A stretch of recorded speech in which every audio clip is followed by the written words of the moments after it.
విజయనగరం పేలుళ్లకు సంబంధించి పట్టణంలోని 4 ప్రాంతాల్లో బాంబ్ బ్లాస్ట్ కు ప్లాన్ చేశారు సిరాజ్ సమీర్. బాబామెట్ట, రింగ్ రోడ్, అంబటి సత్రం, రైల్వే స్టేషన్ ఈ 4 ప్రాంతాల్లో టిఫిన్ బాక్సుల్లో బాంబులు పెట్టేందుకు ప్రయత్నించారు.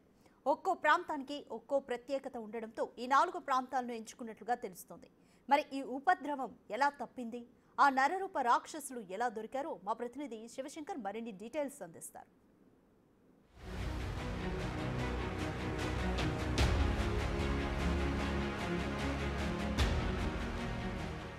విజయనగరం ఉగ్ర పేలుళ్ల కేసులకు సంబంధించి అటు సిరాజ్ సమీర్ ఇద్దరు కలిసి విజయనగరంలో 4 ప్రాంతాల్లో పెద్ద ఎత్తున బ్లాస్ట్ చేయడానికి అయితే నిర్ణయించినట్లు మనకు తెలుస్తోంది. ఇప్పటికే నివేదికలు అటు కన్ఫర్మేషన్ లెటర్లు కూడా ఇదే విషయాన్ని అయితే వెల్లడించినటువంటి పరిస్థితి అయితే ఉంది. అటు బాబామెట్ట కావచ్చు, రింగ్ రోడ్, అదేవిధంగా అంబటి సత్రం, అదేవిధంగా రైల్వే స్టేషన్ 4 ప్రాంతాల్లో కూడా పెద్ద ఎత్తున దాడులకు ప్లాన్ చేసినట్టు మనకు తెలుస్తుంది. టిఫిన్ బాక్స్ బాంబుల ద్వారా వీళ్ళు ఈ 4 ప్రాంతాలని బ్లాస్ట్ చేయడానికి అయితే పెద్ద ఎత్తున ప్రయత్నించినట్టు తెలుస్తుంది. ప్రస్తుతం మనం బాబామెట్ట ఏరియాలో ఉన్నాం.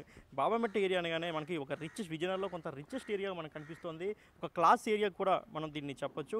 ఏంటంటే విజయనగరంలో మనకి క్షత్రియ సామాజిక వర్గం ఎక్కువగా ఉంటుంది. ఆ సామాజిక వర్గం అంతా కూడా ఈ బాబామెట్ట ఏరియాలో ఎక్కువ సంఖ్యలో ఉంటున్నటువంటి పరిస్థితి. సో ఇలాంటి పరిస్థితుల్లో వీళ్ళు ఒక టిఫిన్ బాక్స్ బాంబు ద్వారా ఈ ఏరియాని ఒక భయభ్రాంతులకు గురి చేయాలి, పెద్ద ఎత్తున ప్రాణ నష్టం కలిగించాలనే ఉద్దేశంతో ఇక్కడ కూడా బాంబు బ్లాస్ట్కి చేసినట్లు మనకు తెలుస్తుంది. ఇక్కడ మనం చూసుకోవచ్చు పెద్ద ఒక హిందూ టెంపుల్, ఒక హిందూ దేవి టెంపుల్ కూడా ఇక్కడ మనకు ఉన్నటువంటి పరిస్థితి. సో ఇలాంటి ప్రాంతాల్లో బాంబు బ్లాస్ట్ చేయడానికి ప్రయత్నించినట్టు కూడా అనుమానాలు ఉన్నటువంటి పరిస్థితి. ఎందుకంటే ఈరోజు హనుమాన్ జయంతి కావడం కూడా ఒక ప్రధానంగా మనకి వాళ్ళ యొక్క భావనగా మనకు తెలుస్తుంది. ఎందుకంటే ఇలాంటి సమయాల్లో ఎక్కువగా మనకి ఈ హిందూ దేవాలయాల్లో కావచ్చు, అదేవిధంగా హనుమాన్ ర్యాలీలకు సంబంధించి ఇటువంటి వాటిని దృష్టిలో ఉంచుకొని వాళ్ళ పెద్ద ఎత్తున బాంబ్ బ్లాస్టులు జనరల్గా మనకి ఉగ్రవాదులు చేస్తున్నటువంటి పరిస్థితి అయితే ఉంటుంది. కాబట్టి సో బాబామెట్ట ఏరియాలో ఈ ప్రాంతంలో వాళ్ళు బ్లాస్ట్ చేయడానికి నిర్ణయించినట్లుగా మనకి పోలీసులు కూడా అనుమానం వ్యక్తం చేస్తున్నటువంటి పరిస్థితి అయితే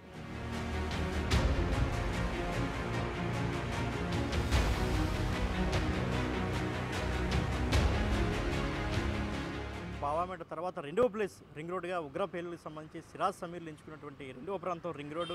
ఈ రింగ్ రోడ్డు ప్రాంతం మనం చూసుకున్నట్లయితే మొత్తం అంతా కూడా స్లమ్ ఏరియా. మొత్తం ఏదైతే నేను చూపిస్తున్నా మొత్తం ఈ బిల్డింగ్ ఏదైతే ఇక్కడ ట్రాన్స్ఫర్ మనకు కనిపిస్తుందో ఈ బ్యాక్ సైడ్ మొత్తం అంతా కూడా స్లమ్ ఏరియాగా మనం చెప్పుకోవచ్చు. మొత్తం ఎక్కువ అక్కడ చాలా పూర్ పీపుల్ ఎక్కువగా ఉంటారు. స్లమ్ ఏరియా మొత్తం అక్కడంతా కూడా కనీసం అంటే ఇళ్ల ముందు కూడా పెద్దగా ఒక రోడ్డు కూడా ఉన్న పరిస్థితి చాలా చిన్న ఇరుకు సందులా ఉంటుంది. సో వాళ్ళు ఉగ్ర పేలులకు సంబంధించి పెద్ద ఎత్తున ప్రాణ నష్టం కలిగించడానికి ఈ యొక్క రింగ్ రోడ్ను కూడా ఎంచుకున్నట్టు మనకు తెలుస్తూ ఉంది. ఈ రింగ్ రోడ్డు ప్రాంతంలో మనం చూసుకున్నట్లయితే ఓవైపు ఒక జాతీయ రహదారి ఉన్నప్పటికీ కూడా మరోవైపు ఈ రింగ్ రోడ్డుకి ఆనుకుని మొత్తం అంతా కూడా స్లమ్ ఏరియా ఉన్న పరిస్థితుల్లో అంటే బాంబులు ఫిక్స్ చేయడానికి కూడా చాలా ఈజీగా ఉండే ఏరియా. ఎందుకంటే జనరల్గా ఈ రోడ్డు అంటే పెద్దగా వెహికల్స్ ఎక్కువగా వెళ్తుంటాయి కాబట్టి అటు ఒరిస్సా నుంచి వచ్చేవి, అదేవిధంగా ఇటు వైజాగ్ వైపు వెళ్ళేవి కూడా ఎక్కువగా మనకి చూసుకున్నట్లయితే అటు పాలకొండ నుంచి వచ్చేవి కూడా ఎక్కువగా ఇటు సైడ్ ఈ రోడ్డు అంటే వచ్చే అవకాశం ఉంది. కాబట్టి జనరల్గా జనసంచారం కూడా ఎక్కువగా ఉంటుంది. ముఖ్యంగా మనం చూసి రాత్రి వేళల్లో కూడా పెద్ద వెహికల్స్ వెళ్తున్నటువంటి పరిస్థితి అయితే ఉంటుంది. సో పెద్దగా ఎవరు పట్టించుకోరు, అంటే పెద్దగా ఎవరు కూడా దీన్ని ఊహించరు అనే ఉద్దేశంతో ఈ యొక్క స్లమ్ రింగ్ రోడ్లో ఉన్నటువంటి స్లమ్ ఏరియాలో కూడా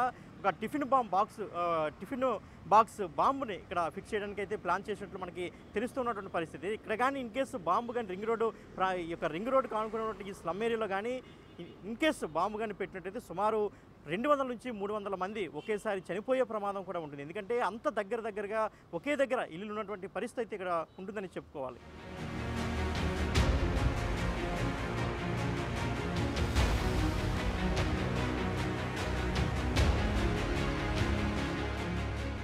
ప్రస్తుతం మనం అంబటి సత్రం జంక్షన్లో ఉన్నాం. నిత్యం రద్దీగా ఉండే ప్రాంతాల్లో అంబటి సత్రం ప్రాంతం ఒకటి. ఎందుకంటే అటు గంట స్తంభం, కోట తర్వాత మళ్ళీ కంటిన్యూస్గా వెహికల్స్ అన్నీ ఇటే వస్తుంటాయి. అదేవిధంగా ముఖ్యంగా హనుమాన్ శోభాయాత్ర జరిగేటప్పుడు కాస్త ఇరుగ్గా ఉండే రోడ్లో అంబటి సత్రం రోడ్డు ఒకటి అని చెప్పుకోవచ్చు. ఎందుకంటే గంట స్తంభం, అదేవిధంగా కోట మీదుగా హనుమాన్ శోభాయాత్ర ఎక్కువగా వస్తూ ఉంటుంది. ఇటు నుంచి కొత్తపేట రోడ్డు వైపు మనకి హనుమాన్ శోభాయాత్ర వెళ్తున్నటువంటి పరిస్థితి అయితే ఉంటుంది. కాబట్టి ఈరోజే ఉగ్ర పేలుళ్లకు అటు సిరాజ్ సమీర్లు ప్లాన్ చేసినటువంటి పరిస్థితి కూడా ఉంది. మనం చూసుకోవచ్చు ఏదైతే అంబటి సత్రం జంక్షన్లో మనకి ఎక్కువగా హిందూ ముస్లింలు ఇద్దరు కూడా కలిసి నివసిస్తున్నటువంటి ప్రాంతంలో అంబటి సత్రం ప్రధానమైనదిగా మనం చెప్పుకోవచ్చు. ఇక్కడ మనం చూసుకోవచ్చు అటు హిందూ ముస్లింలు కలిసి ఉన్నప్పుడు అటు హనుమాన్ జయంతిని కూడా ఎంతో గొప్పగా వీళ్ళు సెలబ్రేట్ చేస్తున్న పరిస్థితి అయితే ఉంటుంది. కాబట్టి ఇటు నుంచి ఎక్కువగా హనుమాన్ శోభాయాత్రలు కూడా ఎక్కువగా వెళ్తున్న పరిస్థితి. ఈ ఏరియాలో కూడా ఇన్ కేసు వాళ్ళు ఏదైతే ప్లాన్ చేశారో ఆ టిఫిన్ బాక్స్ బాంబు ఏదైతే ఉందో అది కనుక వర్కౌట్ అయ్యి ఉంటే సుమారు 100 నుంచి 150 మంది వరకు అట్లీస్ట్ ప్రాణాలు పోయే అవకాశం పెద్ద ఎత్తున కలిగేది. ఎందుకంటే అంటే ఒకేసారి చనిపోవడం కాకుండా అటు కొంతమందికి కాళ్ళు చేతులు విరిగిపోవడం కావచ్చు, ఆ కెమికల్స్ లోపలికి వెళ్ళిపోయింది, గాలిలో నీటిలో కలిసిన తర్వాత కూడా చాలామంది చనిపోతున్నటువంటి పరిస్థితి అయితే ఉన్న నేపథ్యంలో, ఎందుకంటే వాళ్ళు చాలా తీవ్రమైనటువంటి కెమికల్స్ని వాడుతూ ఈ యొక్క బాంబులు తయారు చేస్తున్న పరిస్థితుల్లో ఈ యొక్క అంబటి సత్రం జంక్షన్ ప్రధానంగా ఎంచుకోవడానికి గల కారణం మనం చూసుకున్నట్లయితే హనుమాన్ శోభాయాత్ర జరిగేటప్పుడు ఎక్కువగా ఇరుగ్గా ఉండే రోడ్లో అంబటి సత్రం ఒకటి, ఒకేసారి ఇక్కడ జనం గుమిగూడిన తర్వాత ఒక్కసారిగా బాంబు కానీ బ్లాస్ట్ అయితే పెద్ద ఎత్తున ప్రాణాలు కోల్పోయే అవకాశం ఉంటుంది. కాబట్టి ఈ ప్రాంతాన్ని ఎంచుకున్నట్లుగా మనకి తెలుస్తూ ఉంది.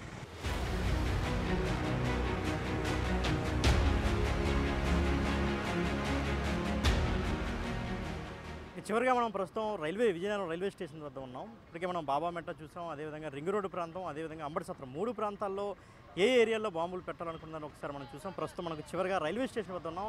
ఒకసారి మనం చూసుకోవచ్చు, విజయనగరం రైల్వే స్టేషన్లో కేవలం విజయనగరం ప్రయాణికులు మాత్రమే కాదు, ఎందుకంటే విజయనగరం అనగానే ఎక్కువగా అటు ఒరిస్సా కావచ్చు, మధ్యప్రదేశ్ నుంచి కూడా ఎక్కువగా ఇక్కడికి వచ్చి నివసించే అవకాశం ఎక్కువగా ఉంటుంది. ఒరిస్సా, ఛత్తీస్గఢ్, మధ్యప్రదేశ్ 3 రాష్ట్రాల నుంచి కూడా ఎక్కువగా ఇక్కడికి వచ్చి వ్యాపారాలు చేస్తున్న పరిస్థితి ఉంది. ఇక్కడ నుంచి అనేక మంది ఆయా రాష్ట్రాలకు వెళ్ళే పరిస్థితి కూడా ఉంటుంది. కాబట్టి ఇక్కడ కానీ బాంబు వాళ్ళు అనుకున్న పథకం ప్రకారం బాంబు బ్లాస్ట్ చేయగలిగినట్లయితే అటు 4 రాష్ట్రాల ప్రజలను ఒకేసారి భయపెట్టే పరిస్థితి ఉంటుందని కూడా మనం చెప్పుకోవచ్చు. సో అందువల్ల ఇక్కడ కూడా ప్లాన్ చేసినట్టు తెలుస్తుంది. ఇన్ కేసు వాళ్ళు అనుకున్న పథకం ప్రకారం బాంబు బ్లాస్ట్ కానీ జరిగి ఉంటే, ఏదైతే ఆ టిఫిన్ బాక్స్ బాంబు ఏదైతే బ్లాస్ట్ కానీ జరిగి ఉంటే, ఇన్ కేసు సుమారు ఇక్కడ కూడా 100కు పైగా ప్రాణాలు పోయే అవకాశం అయితే ఉండొచ్చని మనకు తెలుస్తుంది. సో టోటల్గా మనం చూసినట్లయితే అటు బాబామెట్ట, రింగ్ రోడ్, అదేవిధంగా అంబటి సత్రం, రైల్వే స్టేషన్ ఈ 4 ఏరియాల్లో కూడా 4 టిఫిన్ బాక్స్ బాంబులు అమర్చి ఒకేసారి బ్లాస్ట్ చేయాలని అయితే వాళ్ళు ప్లాన్ చేసినట్టు తెలుస్తుంది. అది కూడా హనుమాన్ జయంతి కావడం వల్ల ఈరోజే దాన్ని పెద్ద ఎత్తున ఇంప్లిమెంట్ చేయాలి. అదేవిధంగా ఆర్ఎస్ఎస్ వాళ్ళని కూడా పెద్ద ఎత్తున టార్గెట్ చేసిన పరిస్థితి ఉంది. కాబట్టి ముఖ్యంగా హిందువులపై ఎక్కువగా ఫోకస్ చేసినట్టు కూడా మనకి అనేక రకాలుగా